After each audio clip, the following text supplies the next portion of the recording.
Está no ar o Declare e Conte, o podcast do Sescap Londrina e Região.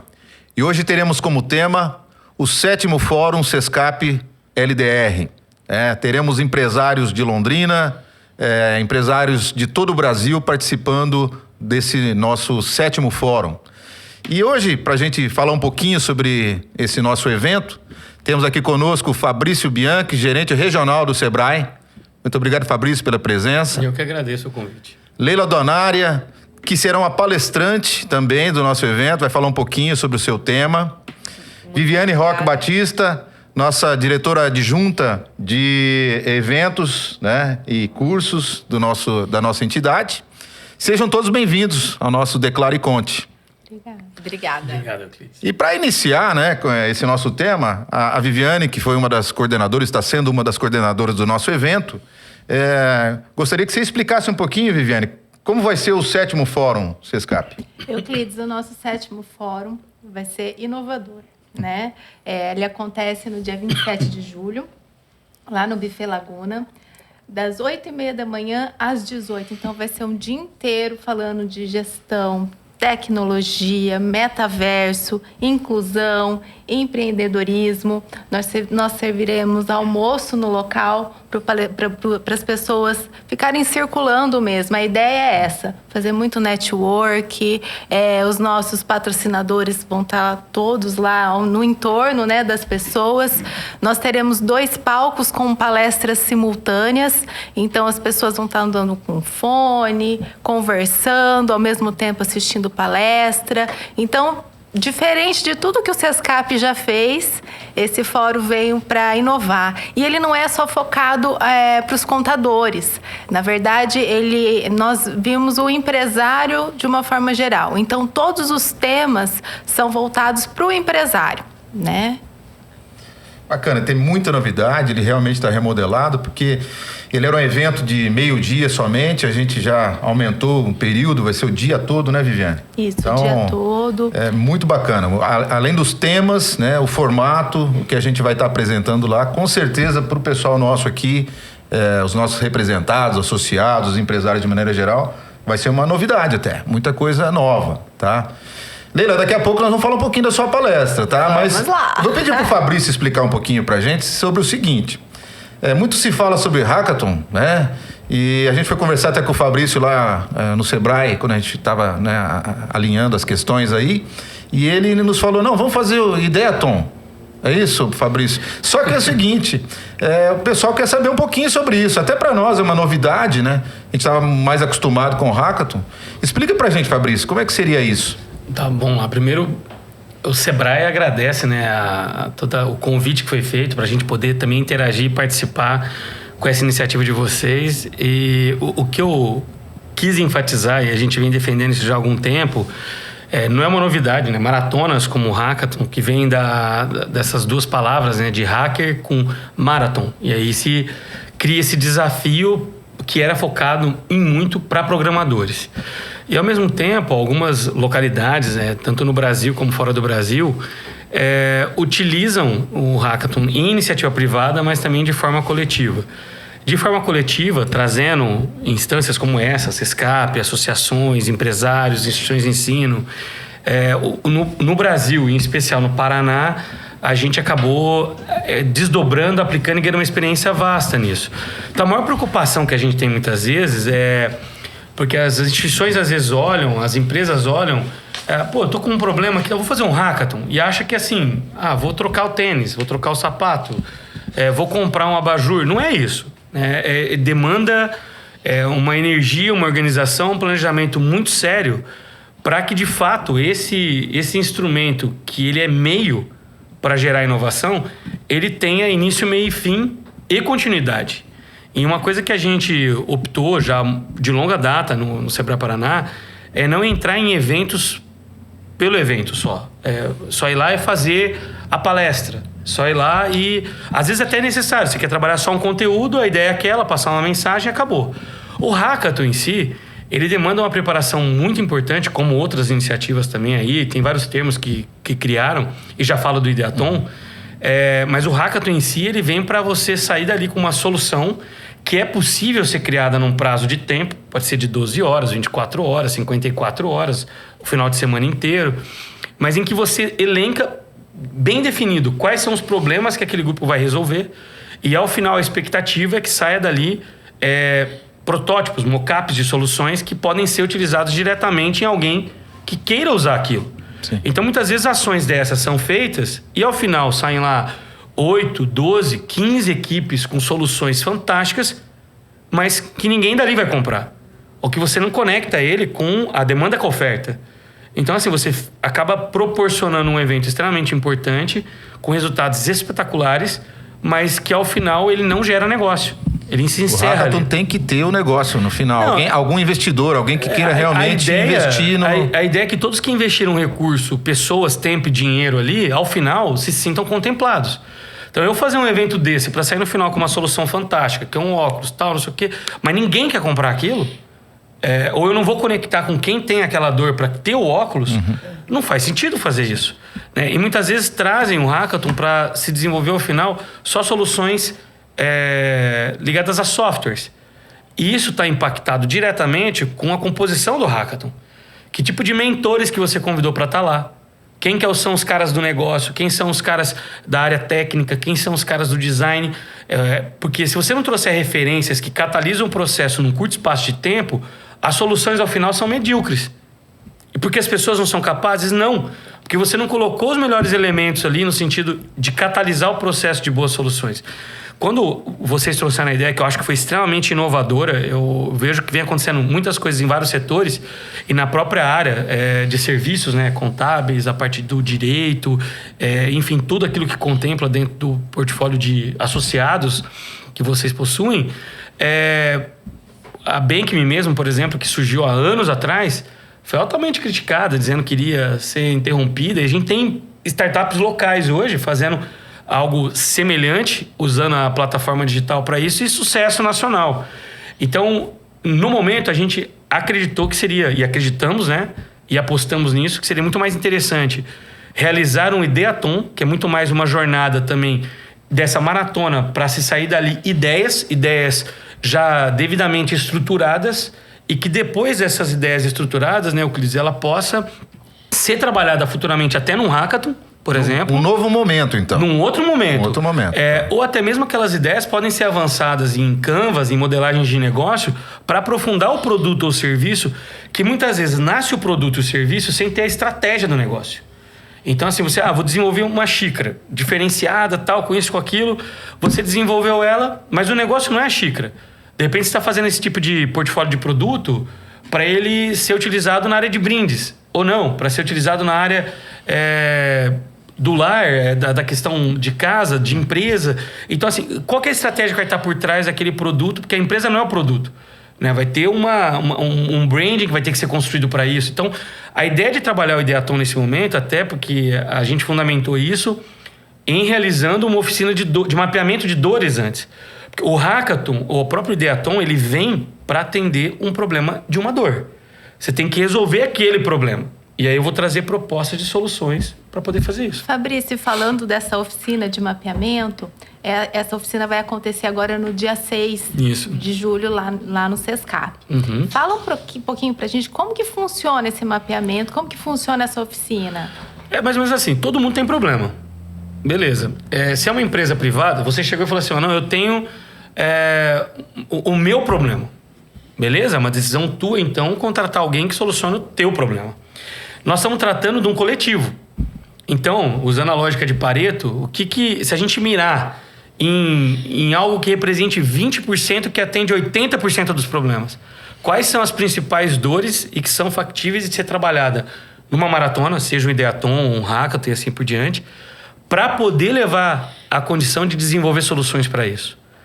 Né? Só para seguir essa trilogia, que eu falo trilogia porque são 3 coisas que nós optamos por fazer isso no Sebrae, a gente trabalha muito, sempre com a oficina de dores, para mapear, ter esse horizonte do que escopo que é esse que a gente quer tratar. Se é no horizonte de ideias, fazemos o Ideathon, e já vi empresas privadas que dali saíram com patentes num Ideathon. Ao mesmo tempo, o Hackathon, para se desenvolver uma nova solução do princípio que a gente está partindo de ter um novo negócio, ou uma outra solução que a gente vem trabalhando, que a gente chama de challenge, Que a gente cria esse desafio para atrair empresas que já têm soluções no mercado, mas que de repente ela fez para atender o setor do agronegócio, e se ele customizar um pouco aqui, ele consegue atender o setor da saúde. Então eu não preciso recriar tudo, eu simplesmente faço uma ressignificação ali, uma adaptação, e ele te atende em um dia. De repente é uma solução que foi criada com um esforço de 10 anos de pesquisa, de 5 anos de pesquisa. Para que eu vou fazer tudo isso de novo? Então, o que a gente mais se preocupa é realmente otimizar o uso de recursos. E quando o Euclides, toda a equipe ali trouxe, eu falei, Euclides, primeiro o que vocês precisam. E o Sescap foi extremamente assim, atento em definir bem esse horizonte. Porque o que eu acho que é muito complicado, não só com essas soluções, mas em especial a essas, é quando é tratada de uma forma modista. Só para falar assim, tô nessa onda. E aí, tratam a solução como algo ruim. A solução é ótima, ela foi mal utilizada, ela foi mal aplicada. Se não tiver um regulamento importante ali, bem construído, para o direito e uso dessas soluções que vão ser criadas, o que você faz com esses participantes que estavam lá? Então tem uma série de responsabilidades que não é só... mas é um negócio para um monte de estudante. Não, pode ter estudantes, pode ter colaboradores, pode ter empresários, empresárias. Então as pessoas às vezes tentam também retratar isso como sendo algo quase que por gerações. E não é isso. Na realidade é uma oportunidade de empreender, de você dar significado àqueles problemas que foram mapeados e estruturar de forma profissional para virar negócio. Isso nos chamou a atenção no dia, realmente, né? Algo que não seja uma moda, simplesmente. Estamos fazendo no evento o Hackathon. Não, mas vai ter efetividade nesse evento, o Hackathon. Aí o Fabrício veio com a ideia, do Ideathon, que seria, assim, uma fase. Eu acho que é uma fase. A gente vai centrar nessa fase, de levantar as dores. Por isso que nós vamos ter dia 6, então, lá, esse mapeamento das dores. Isso é muito importante, viu, Clídia? Se me permite um comentário, assim, é um momento... começar certo. O não queimar a largada está justamente aí. Nós vamos organizar numa segunda fase um hackathon, por exemplo. Podemos trazer para que realmente tenha efetividade esse trabalho todo, A gente quer solução, a gente não quer perder tempo, Aliás, nós não podemos perder tempo. O empresário hoje, tempo é valioso, Aproveitando um pouquinho da Leila aqui, Leila, o teu tema, a gente começou a divulgar capacitismo, Sim. E aí a gente está divulgando o nome da palestra, que é Inclusão, Inclusão? Qual que... Desperte para a Inclusão. Isso. Desperte para a Inclusão. Exato. Mas como a gente começou a falar em capacitismo, nos chama atenção. Explica pra gente um pouquinho aí. Não precisa falar da palestra toda, viu? Tá, mas nos dá uma... Vou aproveitar uma fala do Fabrício. Tá.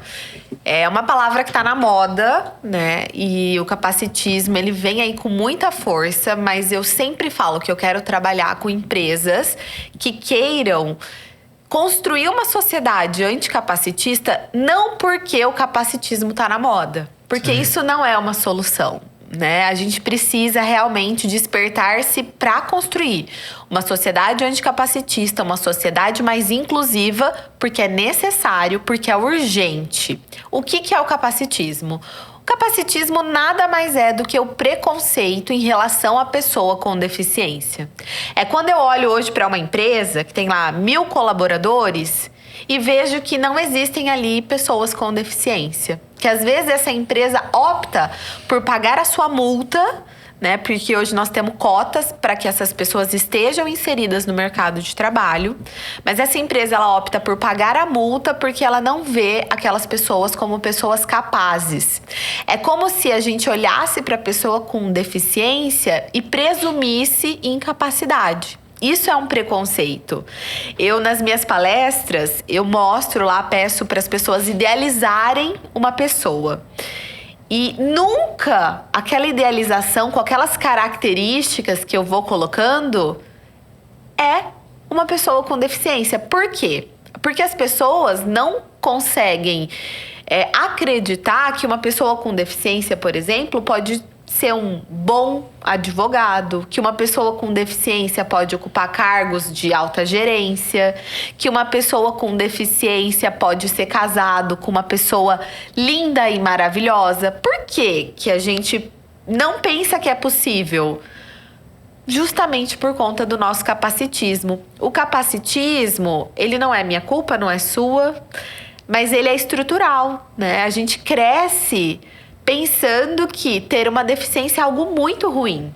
Ninguém quer ter uma deficiência, mas a questão é que existem 15% das pessoas a nível mundial que tem uma deficiência. Então a gente não pode simplesmente ignorar. É um número bastante grande, né? É expressivo demais. E aí quando a gente trata essas pessoas como minorias, não é. Eu não sou boa em matemática, mas vocês são, né? Então 15% dá pra gente considerar minoria? Pra mim, que tenho só uma matemática básica, quando a gente tá falando em minoria, a gente tá falando em 0,0 algum, sei lá, por cento, né? E não 15% de uma população como um todo. Então, olhar pra isso é muito importante. E nós estamos passando por uma fase com pouca mão de obra especializada, né? E aí é frustrante ver que tem tanta gente capacitada, tanta gente boa no mercado, que é desprezada, né? Exatamente. E aí os empresários, às vezes eu faço consultoria em algumas empresas, e aí eles me falam, olha, mas a gente abre vaga para essas pessoas e não chegam até nós. E aí a grande questão é, por que não chega? Existe um motivo pelo qual essas pessoas não chegam. Então, eu costumo sempre dar o exemplo de uma prima minha, que ela é uma pessoa extremamente capaz, inteligentíssima, mas ela é uma cadeirante. Ela usa uma cadeira de rodas para se locomover. E aí, a empresa que ela trabalhava não dava suporte nenhum para ela. Então, ela precisava sempre de ajuda ali dentro, nos espaços, no banheiro. Então, assim, quais as condições que hoje esse empresário tá dando, tá oferecendo para que essa pessoa possa, né, estar bem, estar em um ambiente de segurança para ela? Posso fazer uma colocação sobre esse... porque assim, eu particularmente trabalho também com várias pessoas e vejo... o desafio que é, e muitas vezes a preocupação até em performar acima do esperado, até quase que querendo mostrar realmente o quanto que essa entre aspas, não ter a capacidade, ou ter uma deficiência que poderia estar comprometendo uma capacidade, como que é muito mais desafiador, né? Tem pessoas espetaculares que trabalham com a gente, o Sebrae tem várias posições aqui em Londrina mesmo, na Regional Norte, na sede, enfim... E, assim, o resultado é espetacular. As pessoas são super dedicadas e muitas vezes, na verdade, superam qualquer uma das expectativas. Mas, realmente, é uma dificuldade. Tem muitas empresas que, às vezes, nos procuram e a gente tenta facilitar essa aproximação. Uma delas, mesmo recentemente, quem me procurou foi o Francisco, da TCS, que eles estavam com várias, eu acho que 20, 25 vagas em aberto e não conseguiam suprir de forma alguma, né? Então, assim... Até uma dificuldade mesmo, né? Eu conversei com o secretário de Trabalho, o Gustavo, sobre esse assunto. Você conseguir fazer essa conexão entre demanda e oferta também. Então nós temos um problema que, na verdade, às vezes a empresa quer e não acha também a mão de obra. Como é que faz esse elo? Como é que faz? A questão, ela é bem complexa, digamos assim, né? Então, hoje... É só a gente pensar, vamos pensar na infância, né? Porque é todo um passo, né?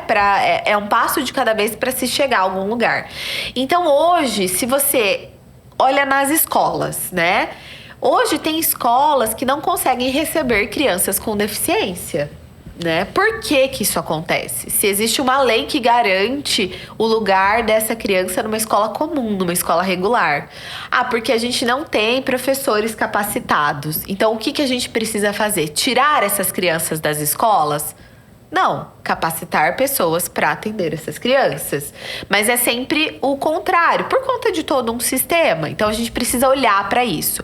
Essa criança, ela vai crescendo e ela vai se deparando com muito preconceito, com muito capacitismo. Qual que é a tendência de quem sofre esse preconceito diretamente? Não é ocupar os espaços, é o contrário. É se isolar. E aí, o que acontece? Por que essa pessoa sofre muito preconceito em todos os lugares? Porque a nossa sociedade não está preparada para receber. É uma questão cultural mesmo, É uma questão cultural. Cultural. Então, assim, não é simples. É uma situação complexa, mas que a gente precisa começar a pensar. Por quê? Porque afeta exatamente essa vida adulta. Então, muitas vezes, essa pessoa acaba sendo uma pessoa capaz, mas que não está nos lugares porque ela não se sente pertencente a esses lugares. Você vê que é um tema tão importante, principalmente para as entidades como a nossa, Fabrício. Muito. De talvez articular isso de tal forma. Nós estamos com um projeto com o Instituto Federal, né, de trazer alunos, né, em um curso específico para formação de mão de obra, que nós temos um apagão de mão de obra na nossa área, em várias áreas, né? Na verdade, não grande tá maioria tendo das áreas. procura nos cursos de contábeis, né? Tá sobrando vaga. E na periferia, muitas vezes, as pessoas não chegam até nós. A gente fica procurando os funcionários, né, as oportunidades no nosso meio. E no nosso meio não está fácil de encontrar, principalmente na nossa área, viu? Na prestação de serviço, na área contábil, empresarial, finanças. Não está tão simples de encontrar. E nós fomos até o Instituto Federal e estamos fazendo um elo. Construímos um curso junto na área de finanças, departamento pessoal, a parte de tecnologia. E a gente está se comprometendo a contratar uma boa parte desses alunos. Então, a gente está assinamos um termo, né, de parceria com o Instituto Federal e isso já está rodando. Acho que no segundo semestre, com certeza, já vai acontecer. E eu fico pensando nisso que você está falando. Né, nessa questão das pessoas, né, com essa deficiência. É deficiência mesmo que a gente utiliza? O termo certo é pessoa com deficiência. Primeiro é a pessoa. Pessoa com depois deficiência. a deficiência dela. Tá. Porque a deficiência é uma característica. Isso. Então, a pessoa com deficiência, as entidades poderiam ter um papel importante. Por isso que esse tema, para nós, né, eu acho que vai ser de grande valia, cara. Pode ser até um projeto não, mas dá uma ênfase nisso dentro do próprio Empreenda Mais Londrina, né? Isso. Aí, ó. Que a estratégia do Empreenda Mais Londrina é unir esforços. Unir esforços das instituições. É uma demanda do Brasil. E é uma demanda, com certeza, do município de Londrina e das empresas de Londrina. De repente, até pelo próprio SESCAP, vocês liderarem isso. Dentro do Empreenda Mais Londrina, a gente ganha a força disso. Olha, tá surgindo aqui uma boa oportunidade. Já pensei também no Ideatum. Eu também, na hora que ele tava falando, eu falei, eu acho que o meu tema casa com o seu. Mas olha só, e aí eu vou um pouquinho além, né? Então a gente tá falando aqui de pessoas sem deficiência intelectual. A gente tá falando de pessoas com uma deficiência motora, física. sei lá, Exatamente. Agora, eu vou ampliar um pouco mais essa discussão. Eu trabalho com uma instituição financeira, né, aqui do norte do Paraná, e eles colocaram na agência deles, em uma das agências deles, 2 pessoas com deficiência intelectual. Porque assim, se a gente tá falando que para pessoas com deficiência física já é complexo, agora para uma pessoa com uma deficiência intelectual é algo surreal. E aí essa gerente topou esse desafio de colocar 2 pessoas, 2 adultos com deficiência intelectual na agência dela. E aí depois que essas pessoas já estavam lá, eu fui conversar com ela. Falei, e aí? Ela falou, Leila, primeiros 3 meses eu quase enlouqueci. Porque imagina, numa instituição financeira, né? Eu recebi 2 pessoas que não sabiam ali contar dinheiro, por exemplo. Mas aí eu fui indo com muita vontade, com muita, né? Isso ela não me falou, mas é óbvio que eu sei, né? Com muita boa vontade, ela foi entendendo aquelas pessoas e conseguiu alocar essas 2 pessoas em lugares ali que deram certo. E aí ela falou, você não imagina, e aí eu fico até meio emocionada. E você não imagina o que essas 2 pessoas fizeram na minha empresa. Porque antes eu tinha muito problema, assim, de mini confusões ali. Eu precisava administrar conversas, fofocas. Ruído, fofoca. Exatamente, ruídos, conflitos. Ela falou, simplesmente acabou. Eu tenho hoje na minha agência um time extremamente unido, que coopera um com o outro, que coopera. Eles trouxeram algo que eu nunca imaginei que fosse capaz. Porque eles trouxeram questões de convivência mesmo. Melhorou a convivência, o respeito. E eles são pessoas tão maravilhosas, ela falou, porque eles não têm maldade, sabe? Então, se um maltrata, não sei o quê, eles nem sabem lidar com isso. Esse ponto que ela trouxe, assim, porque para trabalhar com gente, tem que ser gente que gosta de gente. Exato. Sim.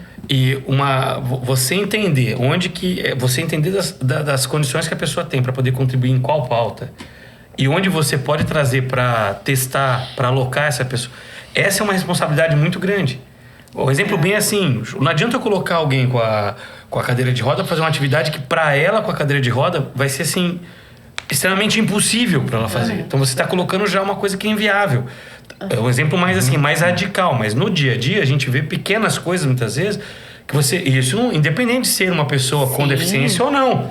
Eu tenho uma pessoa que não tem, é muito mais introspectiva, eu coloco ela numa função inversa, ela não vai ter a condição de dar certo. E aqui eu vejo isso. Então, com certeza o papel da gerente que você comentou foi fundamental para alocar na oportunidade correta. Se a gente for pensar em soft skills hoje, que o mercado de trabalho exige, são as habilidades socioafetivas. Sim. Como que a gente desenvolve habilidade socioafetiva num time, por exemplo, de, sei lá, de 500 pessoas? Será que se eu colocar pessoas com deficiência intelectual nesse time, eu não vou estar ajudando nessas habilidades? Eu tenho a prova viva de que sim, né? Mas só que precisou de muita coragem, de muito empenho, dessa gerente, assumir riscos para colocar essas pessoas ali. E deu super certo, né? Então, assim, o quanto a gente precisa parar para pensar nisso, né? Leila, acertamos nesse tema na veia. E com certeza. E eu tô muito feliz. E vamos deixar o pessoal mais curioso. Não fala muito, não, também. Fala um pouquinho de você, então, Leila. Fala um pouquinho de você. Como que você saiu de fisioterapeuta, uma loucura, né? para palestrante de capacitismo, empreendedorismo?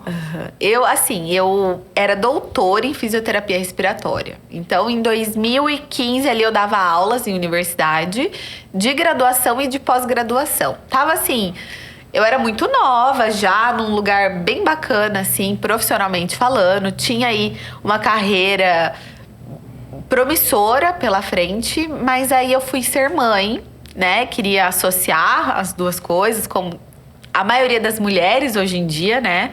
Eu pensava assim, não, eu não posso ser só mãe, eu tenho que ser mãe e profissional. E aí meu primeiro filho nasceu com uma deficiência, né? Múltipla, ele tem deficiência intelectual e deficiência motora, física. E aí quando o Gabinho nasceu, lá em 2015, eu falei, opa! Né? E a minha virada de chave foi numa UTI. Eu era professora de UTI. E aí eu estando numa UTI como mãe, eu falei, gente, esse pessoal aqui, não sei, eles estão precisando aprender coisas que eu também não sabia como profissional, né? Eu falei, através do nascimento do meu filho, eu pude rever a minha vida, rever a minha carreira. E aí eu falei, quanto eu pude fazer melhor e eu não fiz, sabe? O quanto eu podia...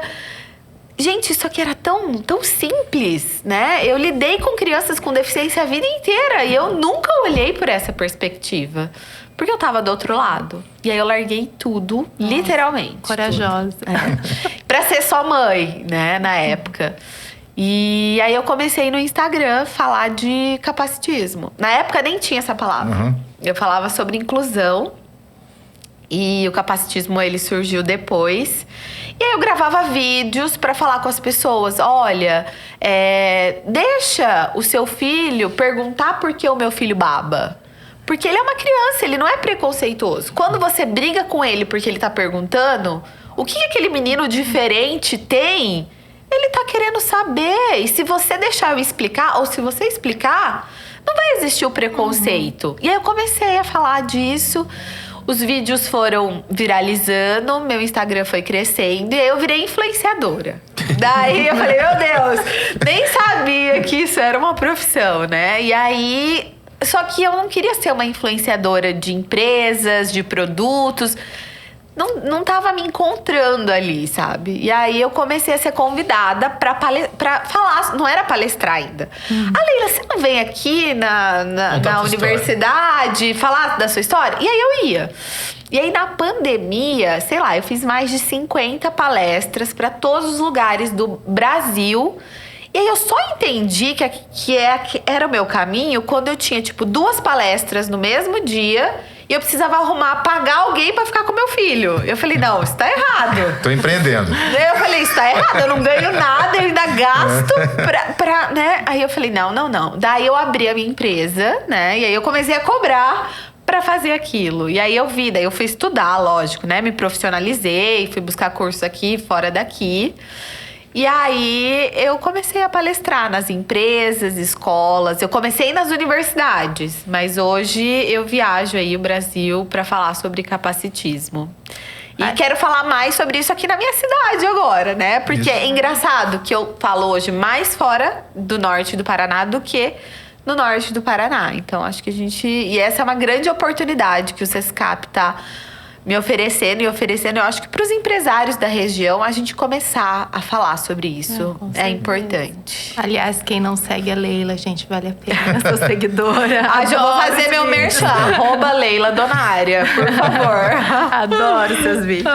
Muito bom ter você no evento. Esse tema vai ser de grande valia. Aí, ó, isso aí, Fabi.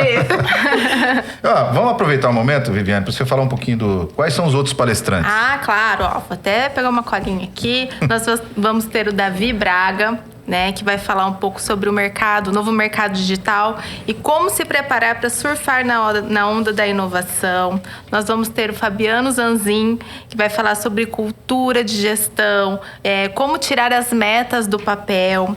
Nós vamos ter também o Gustavo Meles, que vai vir falar sobre metaverso.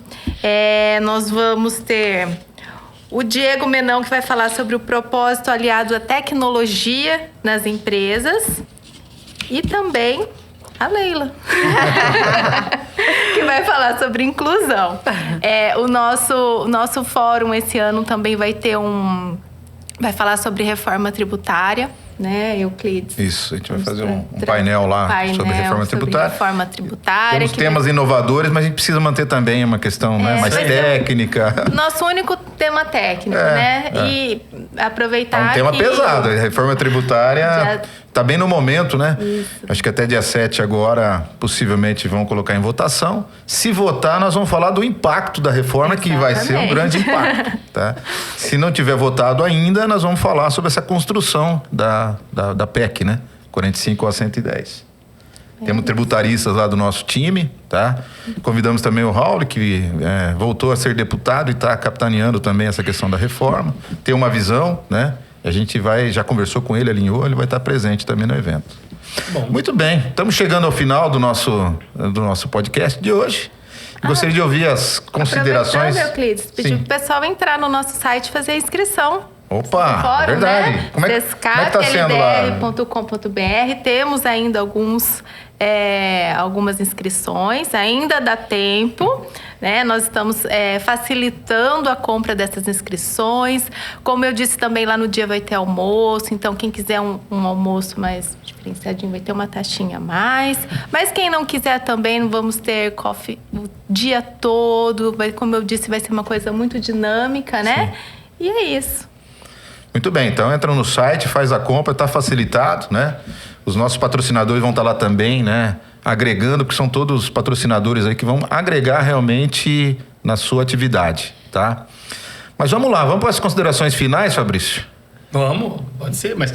Bom, vamos inverter aqui, né? Pode ser. Leila, por favor. Eu queria convidar o pessoal aí para participar desse fórum. É tão importante... Sem problemas. Aqui é ao vivo, ao vivo. É tão importante a gente entender o quanto que informação de qualidade é algo que é extremamente importante para o empresário. Ficou até redundante, né? Importante, mas é isso, né? A gente vai ter ali pessoas com informações diferentes, de qualidade. Então, que o empresário possa aproveitar esse momento aí. Queria convidar e agradecer a oportunidade por estar aqui junto com vocês. Vai ser Obrigada. muito bom estar com você lá, mesmo. com certeza. Primeiro, parabenizar o Sescap pela iniciativa, né? Agradecer novamente a parceria aí, contem com o Sebrae. E por estar aqui também, né? Aprendendo, sempre a gente está aprendendo, né? Eternos aprendizes.